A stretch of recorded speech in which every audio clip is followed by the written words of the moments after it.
ಯೋಚನೆ ಮಾಡ್ಕೋಬೇಡಿ. ಸಪೋಸ್ 3 ಗಂಟೆಗೆ ನಾವು ಕರೆದು ಕರೆದಿದ್ರೆ ನಾನು ನೀವ್ ಹೇಳ್ತಾ ಸರ್ ಉಮೇಶಣ್ಣ ನಾನು ಹೇಳ್ತಾ ಇರೋದು ಅದನ್ನ ಪೋಸ್ಟ್ಪೋನ್ ಮಾಡ್ಬೋದಿತ್ತು, ಅದನ್ನ ಯಾಕೆ ಪೋಸ್ಟ್ಪೋನ್ ಮಾಡಬಾರ್ದು? ನಮ್ಮನ್ನೆಲ್ಲದ್ದು ನಮ್ಮ ವಿಚಾರ ಅಂದಾಗ ಉಮೇಶಣ್ಣ ಅಲ್ಲ ಮೇಡಮ್, ಈಗ ಒಬ್ಬ PR ಒಬ್ಬ PR ವೆಂಕಟೇಶ್ ಅವರು 4 ಗಂಟೆ ಫಿಕ್ಸ್ ಮಾಡಿದ್ದನ್ನ ಟೀಮ್ ಫೋನ್ ಮಾಡ್ಕೊಳ್ಳಿ ಅಂತ ಹೇಳಿದ್ರು. ಯಾಕಂದ್ರೆ ಅವ್ರ ಮಾತು ನಂಬೇಕಲ್ವ ನಾವು. ಅವ್ರೇನ್ ಹೇಳಿದ್ರು ಗೊತ್ತಾ ನನಗೆ, ದಯವಿಟ್ಟು 4 ಗಂಟೆಗೆ ಅಲ್ಲಿ ಪ್ರೆಸ್ ಮೀಟ್ ಇದೆ ಅಂತೆ, ಎಲ್ಲರೂ ಅಲ್ಲಿ ಹೋಗ್ತಾ ಇದ್ದಾರಂತೆ, ಯಾರು ಬರಲ್ವಂತೆ, ದಯವಿಟ್ಟು 12ವರೆಗೆ ಇಟ್ಕೊಳ್ಳಿ ಅಂದರೆ ನಾವ್ ಯಾರು ಮಾತು ಕೇಳ್ಬೇಕು? ಇಲ್ಲಿ ನಾವು ತಪ್ಪಿತಸ್ತ್ರ ಅಥವಾ ನಮ್ಮ ತಾಕತ್ತು? ಆಯ್ತು ಸರ್, ಈಗ ಇನ್ನೊಂದು ಪ್ರಶ್ನೆ ಇರೋದು ಸರ್, ಸೋಷಿಯಲ್ ಮೀಡಿಯಾದಲ್ಲಿ ಆಗುವಂತ ಈಗ ಫಸ್ಟ್ ಆ ಹುಡುಗ ಮಾತಾಡೋದ್ರ ಬಗ್ಗೆ ನಮಗೂ ಬೇಸರ ಇದೆ, ಅದು ಖಂಡಿತ ತಪ್ಪು, ಅದನ್ನ ಫಸ್ಟ್ ಲೈನಲ್ಲೇ ಒಪ್ಕೋತೀವಿ. ಅದನ್ನು ಹೊರತುಪಡಿಸಿ ಹೇಳೋದಾದ್ರೆ ಅಂದ್ರೆ ಸಣ್ಣ ಪುಟ್ಟ ಸೋಷಿಯಲ್ ಮೀಡಿಯಾದಲ್ಲಿ ಆಗ್ತಾ ಇರ್ತಕ್ಕಂಥ ಕಲಾವಿದರ ಎಲ್ಲಾ ಬೆಳವಣಿಗೆಗಳಿಗೂ ಕೂಡ ಚಲನಚಿತ್ರ ವಾಣಿಜ್ಯ ಮಂಡಳಿ ಇದೇ ರೀತಿ ಸ್ಪಂದಿಸುತ್ತಾ? ಖಂಡಿತ ಸ್ಪಂದಿಸ್ತಾ ಇದೆ ಸರ್. ಯಾವತ್ತೂ ಅದರ ಇಂಥ ಘಟನೆಗಳು ಬಂದಾಗ ನಮ್ಮ ರಾಜಣ್ಣನ ಬಗ್ಗೆ ಏನೋ ಕ್ಲಿಪ್ಪಿಂಗ್ ಬಂದಿತ್ತು, ಅದಕ್ಕೆ ಕಮಿಷನ್ ನಾವು ಕಂಪ್ಲೇಂಟ್ ಕೊಟ್ಟಿದ್ವಿ. ಯಾವತ್ತೂ ನಾವು ಸುಮ್ಮನೆ ಇದೀವಿ ಸರ್.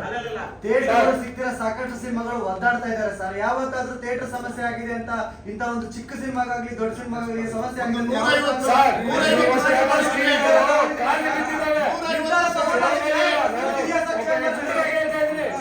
ನಿರ್ಧಾರ ತಗೊಂಡು ನ್ಯಾಯ ಕೊಡಿಸಿರುವ ಒಂದೇ ಒಂದು ಉದಾಹರಣೆ ತೋರಿಸಿ ಸರ್. ಇಲ್ಲಿವರೆಗೂ ಚೇಂಬರ್ಗೆ ಬಂದು ನರಸಿಂಹರ ಸರ್ ಚೇಂಬರ್ಗೆ ಸಾಕಷ್ಟು ರಿಲೀಸ್ ಆಗ್ತಿದೆ ಗೊತ್ತಾ ನಿಮ್ಗೆ? ಯಾವ್ದೋ ತಗ್ ಲೈಫ್ ಅನ್ನೋ ಸಿನಿಮಾ ಎಷ್ಟು ಥಿಯೇಟರ್ ರಿಲೀಸ್ ಆಗಿದೆ ಅದು ನಿಮಗೆ ಗೊತ್ತಿಲ್ವಾ?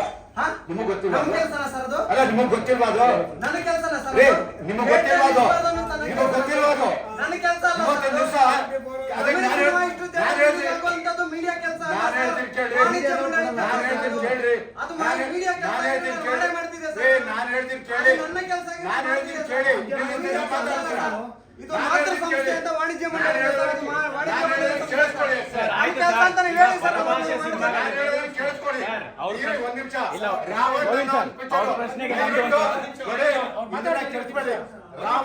ರಾವಣ್ ಅನ್ನೋ ಒಂದು ಪಿಕ್ಚರ್ ಬಿಡುಗಡೆ ಆದಾಗ ಎಂಟೈರ್ ಬೆಂಗಳೂರಿನಲ್ಲಿ ಎಲ್ಲಾ ಥಿಯೇಟರ್ಗೂ ಹೋಗಿ ಎಲ್ಲಾ ಪ್ರಿಂಟ್ ಎತ್ಕೊಂಡ್ ಬಂದು ನಮ್ಮಲ್ಲಿ ಇದ್ದಿದ್ದು ಏನು ಕರಾರು, ಕರ್ನಾಟಕದಲ್ಲಿ 27 ಚಿತ್ರಮಂದಿರಗಳ ಮಾತ್ರ ಬಿಡುಗಡೆ ಆಗ್ಬೇಕು ಪರಭಾಷೆ ಇರೋದು.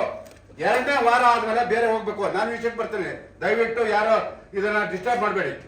ಆ ಸಂದರ್ಭದಲ್ಲಿ ಅವತ್ತು ನಾವು ಮಾಡಿದ್ದನ್ನ CCIಗೆ ಕೇಸ್ ಹಾಕಿದ್ಮೇಲೆ CCI ನಮ್ಗೆ ಏನಾಗಿ ಮಾಡಿದೆ, ಇವತ್ತಿನವರೆಗೂ 1.5 ಕೋಟಿ ಖರ್ಚು ಮಾಡಿದೀವಿ. 1.5 ಕೋಟಿ ಖರ್ಚು ಮಾಡಿದೀವಿ. ನಿಮ್ಗೆ ಗೊತ್ತಾ ಸುರೇಶ್ ಅವರೇ? ಪ್ರಯತ್ನ ಮಾಡಿದ್ರಿ ಕೇಳಿ.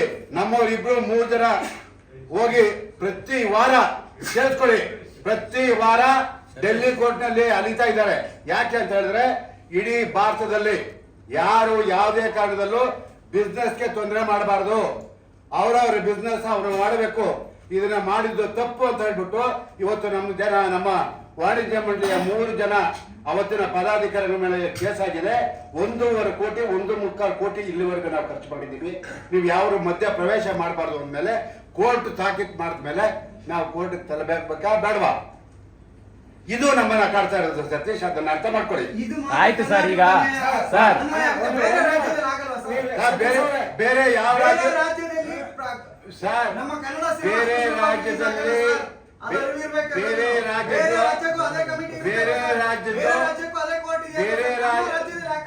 ರಾಜ್ಯದವರು ಹೋಗಿ ಬೇರೆ ರಾಜ್ಯದವರು ಹೋಗಿ ತಮಿಳುನಾಡು, ಆಂಧ್ರ, ಕೇರಳ ಎಲ್ಲಾರು ಪೆನಾಲ್ಟಿ ಕಟ್ಬಿಟ್ಟು ಬಂದವ್ರೆ. ಈಗ ಅವ್ರು ಯಾರು ಏನು ಮಾತಾಡ್ತಾ ಇಲ್ಲ. ಆಮೇಲೆ ಅದಕ್ಕೂ ನಿಮ್ಗೆ ಹೇಳ್ಬಿಡ್ತೀನಿ ಕೇಳಿ, ನಮ್ಮಲ್ಲಿ ನಮ್ಮವರಿಗೆ ಸ್ವಾಭಿಮಾನ ಕಮ್ಮಿ ಅನ್ನೋದನ್ನ ನಾನು ಕೊಡ್ತೀನಿ. ಅದನ್ನ ಸರ್ ಇವತ್ತು ಅವರು ಇವಾಗ CCI ಮಧ್ಯ ಬಂದ ಮೇಲೆ ಅವರು ಕೂಡ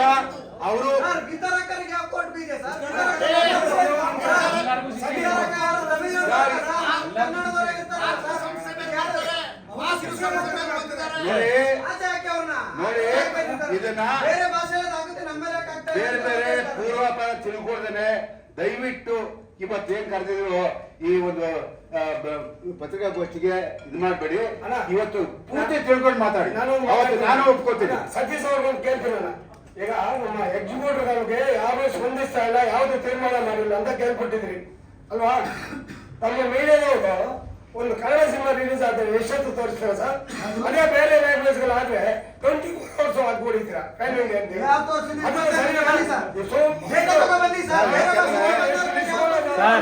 ನರಸಿಂಹಲ ಹಲೋ ನರಸಿಂಹ ಸರ್ ಒಂದ್ ಸರ್ ನೀವು ಆಯ್ತು ಮೀಡಿಯಾದವ್ರ ಬಗ್ಗೆ ಹೇಳ್ಬಿಟ್ಟು ಕೇಳ್ರಿ ಸರ್.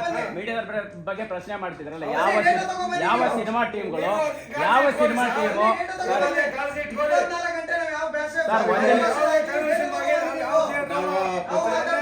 ಅದೇ ನರಸಿಂಹಲ ಸರ್ ಒಂದ್ ನಿಮಿಷ ನೀವು ಮೀಡಿಯಾದ ಬಗ್ಗೆ ಪ್ರಶ್ನೆ ಮಾಡ್ತಾರ, ನಾನು ಒಂದು ಪ್ರಶ್ನೆ ಮಾಡ್ತೀನಿ ಹೇಳ್ತೀನಿ ಕೇಳಿ ಆಯ್ತು. ಹಾಗಾದ್ರೆ ಚಿತ್ರೋದ್ಯಮದಲ್ಲಿ ಯಾವ ಕಲಾವಿದ್ರು ಯಾವಾದ್ರೂ ಹೊಸ ತಂಡಗಳಿಗೆ ಅಷ್ಟು ಸುಲಭವಾಗಿ ಸ್ಪಂದಿಸುವಂತ ಪದ್ಧತಿ ಇದೆಯಾ? ಜೊತೆಗೆ ಯಾವ್ದಾದ್ರು ಸ್ಟಾರ್ಗಳು ಮನೆ ಹತ್ರ ಹೋಗ್ಬಿಟ್ಟು ಅವ್ರು ಈಸಿಯಾಗಿ ಹೊಸ ತಂಡಕ್ಕೆ ಸಪೋರ್ಟ್ ಮಾಡುವಂತ ಪಾಸಿಬಿಲಿಟೀಸ್ ಇದೆಯಾ? ಒಂದು.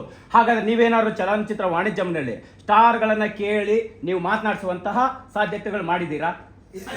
ಅಲ್ಲ ಸರ್, ಫಸ್ಟ್ ನಿಮ್ ಇಂಡಸ್ಟ್ರಿ ಸಮಸ್ಯೆ ಹೇಳಿ. ಸ್ಟಾರ್ಗಳು ಹೊಸ ಸಿನಿಮಾಗಳಿಗೆ ಸಪೋರ್ಟ್ ಮಾಡಿದ್ರೆ ನಾವು ಸ್ಟಾರ್ ಬರ್ತಾರೆ ಅಂತ ನಾವು ಹೋಗ್ತೀವಿ.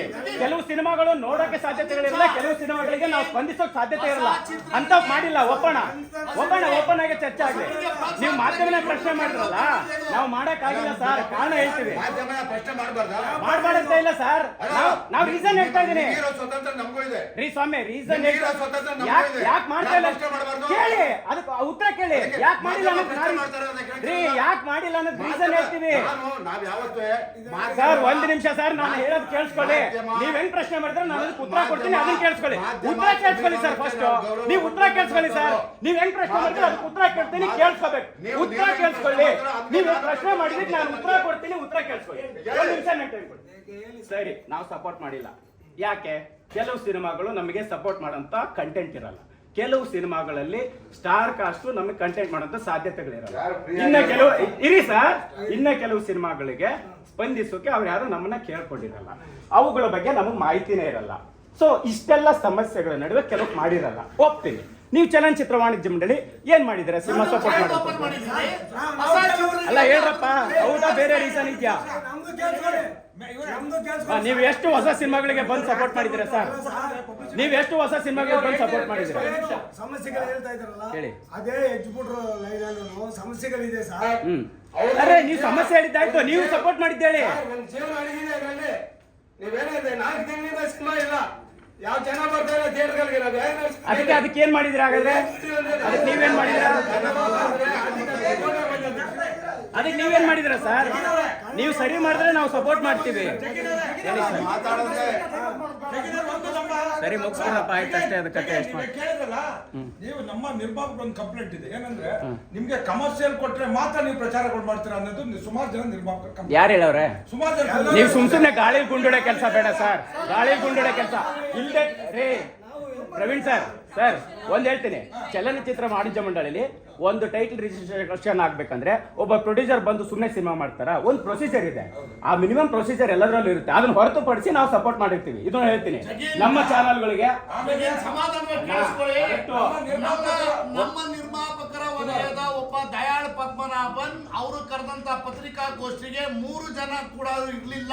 ಇಂಥ ಸಮಸ್ಯೆ ಕೊಟ್ಟಿದ್ದಾರೆ ಸರ್. ಇಂಥ ಸಮಸ್ಯೆಗಳು ಬಂದ್ರೆ ಹೆಂಗೋ ಇಲ್ಲಿ ಏನೋ ಹೊಸಬರಿಗೆ ಏನ್ ಮಾಡಿದೀರಿ ಅಂತ ಕೇಳ್ತಾ ಇದೀರಲ್ಲ. ಹೊಸಬರಿಗೆ ಏನ್ ಮಾಡಿದೀವಿ ಅಂದ್ರೆ ಈ ರೀತಿ ಸಮಸ್ಯೆಗಳಾಗಿದ್ರಿಂದ ವಾಣಿಜ್ಯ ಮಂಡಳಿ ಒಂದು ಯೂಟ್ಯೂಬ್ ಚಾನಲ್ ಓಪನ್ ಮಾಡಿ ಹೊಸ ಪ್ರತಿಭೆಗಳ ಚಿತ್ರಗಳ ಟೀಸರ್ ಗಳನ್ನ ಅದ್ರ ಮೂಲಕ ಹಾಕ್ತಾ ಇದೀವಿ.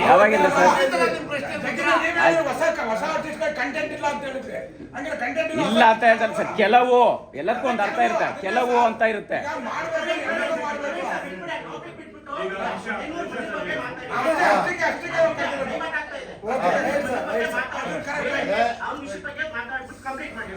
ಸರಿ ಮುಗಿಸಪ್ಪ. ಸುಮ್ಮನೆ